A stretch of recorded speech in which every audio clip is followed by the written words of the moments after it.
Jagan route మారుతోందా? రెండు పడవలపై కాళ్లు పెట్టారా? ఒకవైపు పార్లమెంట్లో ఎన్డీఏకు సపోర్ట్ చేస్తూ ఇంకోవైపు ఇండియా కూటమి అండ కోసం పాకులాడుతున్నారా? పర్యావసానంగా బీజేపీ ఆగ్రహానికి గురికాక తప్పదా? ఇప్పటికే ఏపీ సర్కార్ జగన్ పై ఉచ్చు బిగిస్తూ ఉండగా పాత కేసులు సైతం ఇబ్బంది పెట్టనున్నాయా? మొత్తంగా చూస్తే మాజీ సీఎం తన గోతిని తానే తవ్వుకుంటున్నారా? ఇప్పుడు వెళుతున్న దారిలోనే వెళితే అసలు జగన్ పొలిటికల్ ఫ్యూచర్ ఎలా ఉండబోతోంది?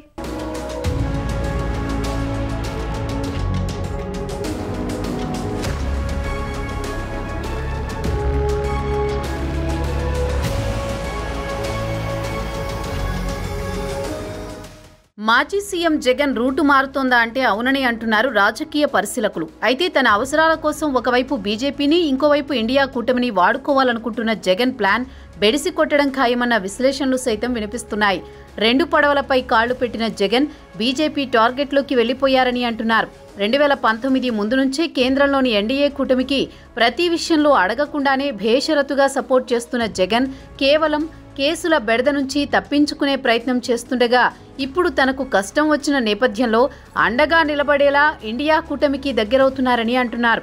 అయితే రెండు పడవలపై కాళ్లు పెట్టిన జగన్ కేంద్రంలో అధికారంలో ఉన్న బీజేపీకి టార్గెట్ అవ్వడం ఖాయమన్న వాదన సర్వత్రా వినిపిస్తోంది.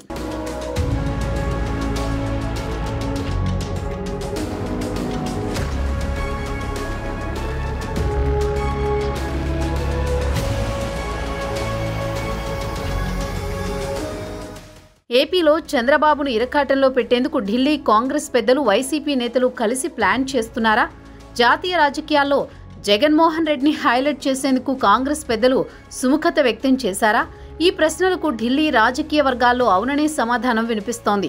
ఏపీలో ఘోర పరాభవం తర్వాత జగన్ తన రాజకీయ వ్యూహాలను మార్చినట్లు కనిపిస్తోంది. గతంలో బీజేపీ పోపమ్మన్నా కేసుల నుంచి తప్పించుకునేందుకు జగన్ వారికి మద్దతిస్తూ వచ్చారు. వైసీపీ అధికారంలో ఉన్నన్ని రోజులు ఢిల్లీ వెళ్లిన ప్రతిసారి జగన్మోహన్ రెడ్డి తనపై ఉన్న కేసుల నుంచి బయటపడేందుకే ప్రాధాన్యత ఇచ్చారనేది ప్రత్యర్థులు చేసే ఆరోపణ. ఏపీలోని ఎన్డీఏ ప్రభుత్వానికి వ్యతిరేకంగా జగన్ ఢిల్లీలో ధర్నా చేయడం వెనుక కేంద్ర కాంగ్రెస్ పెద్దల హస్తమున్నట్టు టాక్ వినిపిస్తోంది. రాజ్యసభలో బీజేపీ సంఖ్యాబలం తక్కువగా ఉంది. రాజ్యసభలో బీజేపీ ప్రవేశపెట్టిన బిల్లు పాస్ కావాలంటే తప్పనిసరిగా వైసీపీ సహకారం అవసరం. దీనిని ఆసరా చేసుకున్న జగన్ బీజేపీ నుంచి ఎలాంటి ఇబ్బంది ఉండదని భావించి కాంగ్రెస్తో దోస్తీకి రెడీ అయ్యారని అంటున్నారు. ఏపీలోని ఎన్డీఏ ప్రభుత్వంపై నిరసన తెలియజేయాలన్నా పోరాటం చేయాలన్నా బీజేపీ కలిసి రాదు. టీడీపీ జనసేనలు బీజేపీకి మిత్రపక్షాలు. ఇండియా కూటమి పార్టీలైతే ఏపీలోని ఎన్డీఏ ప్రభుత్వంపై పోరాటానికి తనతో కలుపుకోవాలని జగన్ భావిస్తున్నారు. అంటే నేరుగా కాంగ్రెస్తో పొత్తు పెట్టుకోకపోయినా స్నేహం చేయాలని ఆలోచనలో ఉన్నట్టు చెబుతున్నారు. బీజేపీతో కూడా నేరుగా జగన్ పొత్తు పెట్టుకోకుండా బయటి నుంచే సపోర్ట్ చేస్తున్నారు. అంటే ఒకవైపు కాంగ్రెస్ కూటమి, ఇంకోవైపు బీజేపీ కూటమి, ఇలా తన అవసరాల కోసం రెండు పక్షాలను వాడుకోవాలన్నది జగన్ ఆలోచనగా తెలుస్తోంది.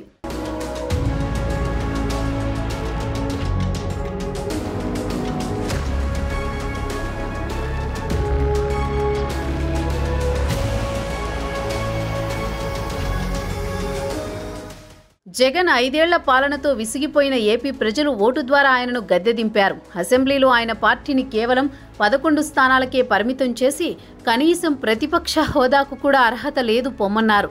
దీంతో జగన్ అసెంబ్లీలో కేవలం పులివెందుల ఎమ్మెల్యేగానే అడుగుపెట్టాల్సిన పరిస్థితి ఏర్పడింది. జగన్ ప్రధాన లక్ష్యం ఏపీలో చంద్రబాబును ఇరకాటంలో పెట్టడమే. అధికారంలో లేకపోయినా చంద్రబాబుపై ఏపీలో జాతీయ రాజకీయాల్లో పైచేయి సాధించాలన్నది జగన్ ప్రణాళికగా పరిశీలకులు విశ్లేషిస్తున్నారు. అందుకోసమే కాంగ్రెస్ సహకారం తీసుకోనున్నారని చెబుతున్నారు. ఈ క్రమంలోనే వైసీపీకి మైలేజీ ఇచ్చేందుకు కాంగ్రెస్ నేతలు సైతం సై అన్నారని అంటున్నారు. పార్లమెంటు సమావేశాల నేపథ్యంలో లోక్సభ స్పీకర్ ఆదివారం అఖిలపక్ష సమావేశం నిర్వహించారు. ఈ సందర్భంగా బీహార్కు ప్రత్యేక ప్యాకేజీ కావాలని జేడీయూ డిమాండ్ చేయగా ఏపీకి ప్రత్యేక హోదాను విజయసాయిరెడ్డి డిమాండ్ చేశారు.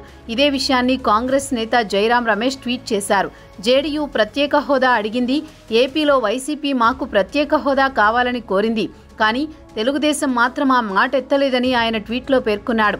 5 ఏళ్లు అధికారంలో ఉండి ప్రత్యేక హోదా ఊసెత్తని జగన్ ఉన్నట్టుండి ఇప్పుడు ప్రత్యేక హోదా కావాలని గొంతెత్తడంపై ప్రజలు ఆశ్చర్యపోతున్నారు. కాంగ్రెస్ పార్టీకి దగ్గరయ్యేందుకు జగన్ చేస్తున్న ప్రయత్నాలను బీజేపీ ఎలా తీసుకుంటుందన్నదే రాజకీయ వర్గాల్లో కీలక అంశంగా మారింది.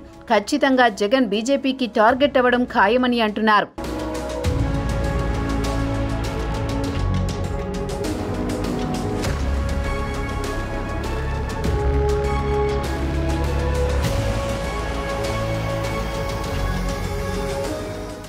రెండు పడవలపై కాళ్లు పెట్టి తాను తెలివిగలవాడినని జగన్ భావిస్తున్నా తదుపరి పర్యవసానం ఎలా ఉంటుందో జగన్ ఊహించినట్టు లేరు.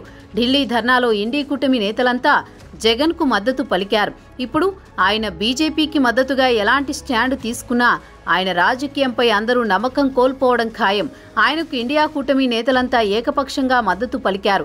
షర్మిల ఫీల్ అవుతుందనో మరో కారణమో తెలియదు, కానీ కాంగ్రెస్ నుంచి మాత్రం ఎవరూ రాలేదు.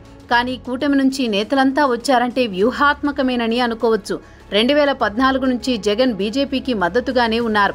2014లో ఎన్డీఏ కూటమిలో టీడీపీ ఉన్నప్పటికీ ఆయన పరోక్షంగా బీజేపీతో సంబంధాలు కొనసాగించారు. ఈ కారణంగా బీజేపీ టీడీపీ మధ్య అభిప్రాయ భేదాలు వచ్చి చంద్రబాబు కూటమి నుంచి బయటకు వచ్చారు. అయితే జగన్ బీజేపీకి పరోక్షంగా పూర్తిస్థాయిలో మద్దతుగా ఉండగలరు, కానీ బీజేపీతో పొత్తులు పెట్టుకోలేరు. ఎందుకంటే ఆయన ఓటు బ్యాంకు పూర్తిగా దళిత, ముస్లింలు. బీజేపీతో పరోక్షంగా స్నేహానికి మరో ప్రత్యామ్నాయం లేకపోవడం వల్ల వారు సమర్థించి ఓట్లు వేసి ఉండవచ్చు, గానీ నేరుగా పొత్తులు పెట్టుకుంటే మాత్రం ఓటు వెయ్యరు. అందుకే నేరుగా ఎన్డీఏ కూటమిలో చేరేందుకు ఆయన వెనకాడారు. ఇప్పుడు ఇండియా కూటమికి దగ్గరవుతున్నారు. ఇండియా కూటమి ఆయనకు ఓటు బ్యాంకు పరంగా సేఫ్. అలాగే ఏపీలో ఎన్డీఏ కూటమిపై పోరాటానికి ఢిల్లీ వేదికగా మద్దతు దొరుకుతుంది. కానీ బీజేపీని కాదంటే జరగబోయే పరిణామాల్ని ఎదుర్కోవాల్సి ఉంటుంది.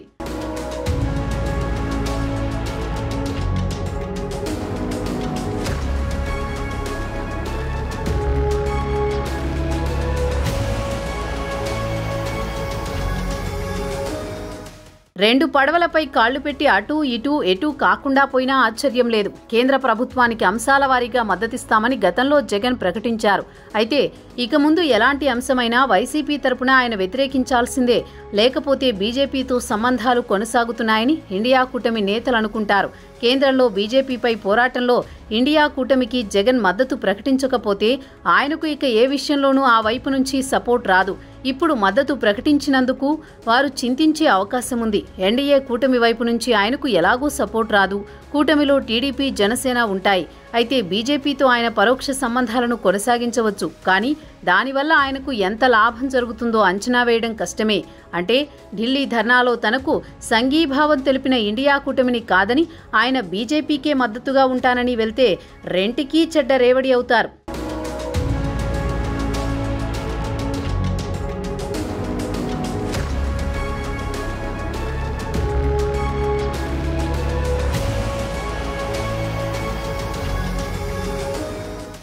ఢిల్లీలో ధర్నా చేయాలని, జాతీయ పార్టీల మద్దతు కోరాలని జగన్ ఎందుకు అనుకున్నారో కానీ ఇప్పుడు ఆయన ఇరుక్కుపోయారని వైసీపీ నేతలు భావిస్తున్నారు. ఏపీలో ఉన్నది ఎన్డీఏ ప్రభుత్వం. ఆ ప్రభుత్వానికి వ్యతిరేకంగా ఇండియా కూటమి నేతల్ని పిలిచి ధర్నా చేశారు. కాబట్టి ఆయనకు బీజేపీ ఎంతమాత్రం ఇక ఆదరించదు. పైగా చంద్రబాబు ప్రభుత్వంపై బీజేపీ స్థాయి నేతల్ని పిలిచి చెప్పాల్సిన అవసరం లేదు. రాష్ట్ర స్థాయిలో పోరాడవచ్చు. కానీ జగన్ ఢిల్లీలో ధర్నా చేశారు. ఖచ్చితంగా ఇక నుంచి బీజేపీకి జగన్ టార్గెట్ అవ్వడమైతే ఖాయం.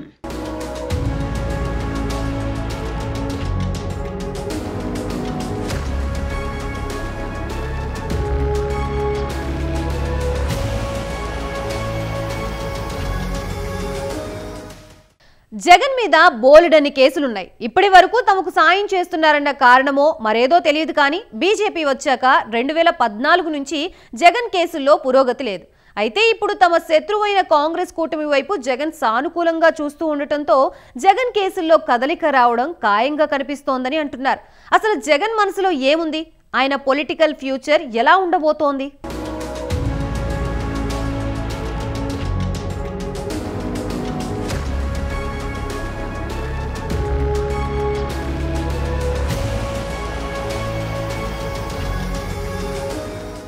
జగన్ పార్టీ ఎన్నికల్లో దారుణంగా ఓడింది. ఎంతలా అంటే కనీసం ప్రతిపక్ష హోదా కూడా జగన్ కి దక్కనంతగా. మరోవైపు చూస్తే బీజేపీ 8 మంది ఎమ్మెల్యేలు, 3 ఎంపీలతో ఏపీలో కొంత బలం సంపాదించుకుంది. పైగా కూటమిలో ఉంది. ప్రభుత్వంలో మంత్రి పదవి పొందింది. రానున్న రోజులలో ఏపీలో బలపడాలి అంటే జనసేన టీడీపీలతో ఉంటేనే మేలు అన్నది కూడా కేంద్ర పెద్దలకు తెలియనిది కాదు. ఇక కేంద్రంలోని బీజేపీ ప్రభుత్వం మనుగడకు జనసేన టీడీపీ ఎంపీలే కీలకమైన ఆధారం. వారి మద్దతు లేకుండా ఒక్కరోజు కూడా కేంద్ర ప్రభుత్వం కొనసాగదు. ఇక జనసేన టీడీపీ మనసెరిగిన బీజేపీ పెద్దలు సైతం జగన్ కి ఏ విధంగానూ మేలు చేసి తమ కాళ్ల కింద నీళ్లు తెచ్చుకోరని అంటున్నారు. అంతేకాదు రానున్న రోజులలో జగన్ మీద కేసులు కూడా మరింత జోరందుకుంటాయని అంటున్నారు.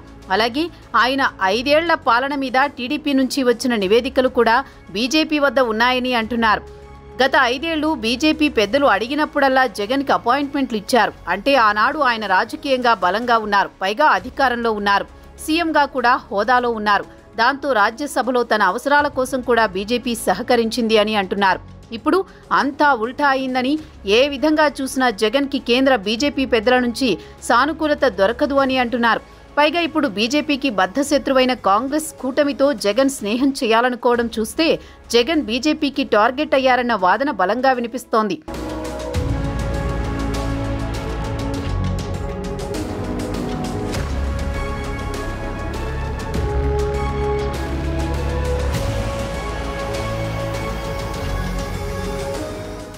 ఢిల్లీలో నిరసన కార్యక్రమంతో ఒక రకంగా జగన్ ఎన్డీఏ కూటమి వ్యతిరేకిగా ముద్ర వేయించుకున్నారు. టీడీపీని వ్యతిరేకిస్తున్నారు అంటే బీజేపీ నేతృత్వంలోని కూటమికి జగన్ వ్యతిరేకి అనే భావనతోనే కొందరు ఇండియా కూటమి నేతలు జగన్ కు మద్దతు పలికి ఉండవచ్చు.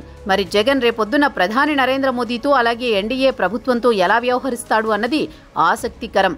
ఇప్పుడున్న స్టాండ్ ప్రకారం అయితే ఆయన కేంద్ర ప్రభుత్వాన్ని వ్యతిరేకిస్తున్నట్లే భావించాలి. తన పార్టీకి లోక్సభ, రాజ్యసభలో ఉన్న బలంతో ఆయన పార్లమెంటులో ఏవైనా బిల్లులొచ్చినప్పుడు వ్యతిరేకంగా ఓటు వేయించాలి.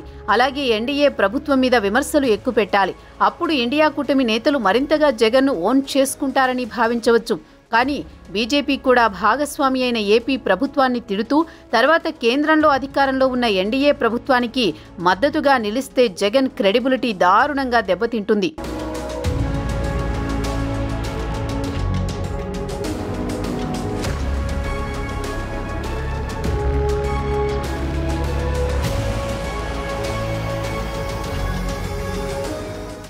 ఏపీలో జగన్, తెలంగాణలో కేసీఆర్ పరిస్థితి ఇంచుమించు ఒకేలా ఉన్నాయి. ఇద్దరి నెత్తి మీద కేసుల కత్తులు వేలాడుతున్నాయి. ఎదురే లేదనుకున్న రెండు పార్టీలు అడ్రస్ లేకుండా పోయేలా ఉన్నాయి. కనుక ఇద్దరికీ జాతీయ రక్షణ కవచాలు చాలా అవసరం. ఇద్దరూ మంచి స్నేహితులే అయినప్పటికీ తమ సమస్యలు, అవసరాలను బట్టి వేర్వేరు దారులలో ప్రయాణించక తప్పడం లేదు. 4 నెలలుగా తీహార్ జైల్లో మగ్గుతున్న కూతురు కల్వకుంట్ల కవితను విడిపించుకోవడానికి, రాష్ట్రంలో బీఆర్ఎస్ పార్టీని కాపాడుకుని ఏదో విధంగా అధికారం చేజిక్కించుకోవడానికి కేసీఆర్ తెర వెనుక బీజేపీతో మంతనాలు చేస్తున్నట్లు ఊహాగానాలు వినిపిస్తున్నాయి. వాటిని ఎవరూ ఖండించడం లేదు. అంటే అవి నిజమే అనుకోవచ్చు. కానీ ఇప్పుడు అవసరం కేసీఆర్దే తప్ప బీజేపీది కాదు. కనుక బీఆర్ఎస్ పార్టీతో పొత్తుకి బీజేపీ అంగీకరించకపోవచ్చు. కానీ లోపాయికారిగా పరస్పరం సహకరించుకునే అవకాశం ఉంది. కేసీఆర్ బీజేపీ వైపు చూస్తుంటే జగన్ కాంగ్రెస్ వైపు చూస్తున్నట్లు ఢిల్లీ ధర్నాతో స్పష్టమైంది.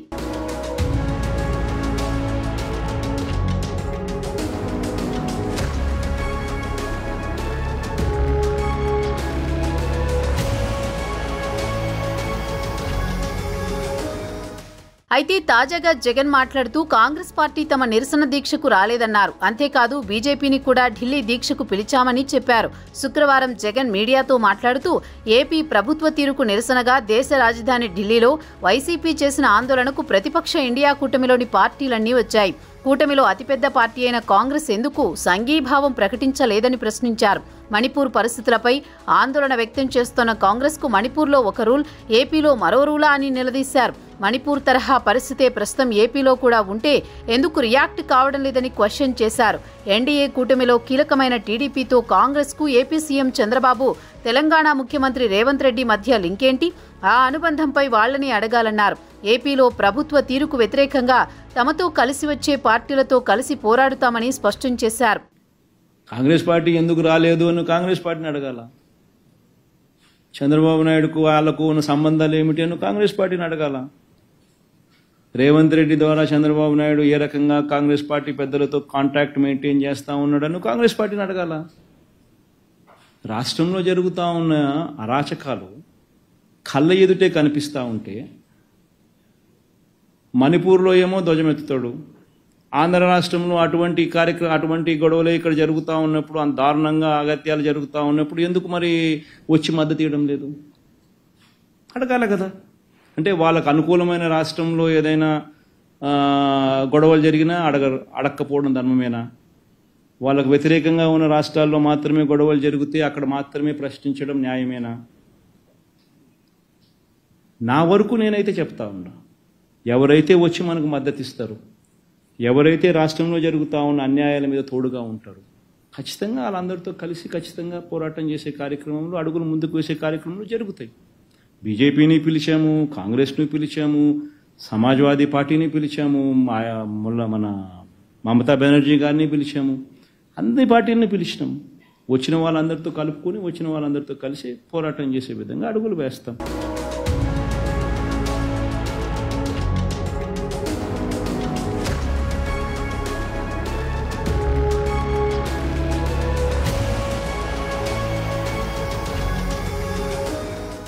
మొత్తానికి జగన్ పొలిటికల్ ఫ్యూచర్ ఏంటి అన్నది వైసీపీ శ్రేణులకు కూడా అంతు చిక్కడం లేదు. ఉనికిని చాటుకోవాలన్న ఆరాటమో ఏమో తెలియదు గాని, కొత్త ప్రభుత్వం వచ్చి 2 నెలలు కూడా గడవకముందే రాష్ట్రపతి పాలన అంటూ చేస్తున్న లేనిపోని హడావుడి ఆయనకు మున్ముందు ఇబ్బందులు తెచ్చేలా కనిపిస్తున్నాయని రాజకీయ పరిశీలకులు చెబుతున్నారు. ఇప్పటికే గత ప్రభుత్వంలోని అవినీతిని బయటకు తీసే పనిలో పడింది కూటమి సర్కార్. లిక్కర్ అవకతవకల్లో జగన్ కూడా జైలుకు వెళ్లినా ఆశ్చర్యం లేదంటున్నారు. ఒకవైపు కూటమి సర్కారును రెచ్చగొట్టడం, ఇంకోవైపు ఇండియా కూటమికి చేరువవుతూ బీజేపీని కవ్వించడం లాంటివి చూస్తే అతి త్వరలోనే జగన్ కేసుల్లో వేగం పుంజుకుని ఆయన కటకటాల వెనక్కు వెళ్లిన ఆశ్చర్యం లేదని అంటున్నారు. చూడాలి మరి జగన్ ఫ్యూచర్ ఎలా ఉంటుందో అన్నది.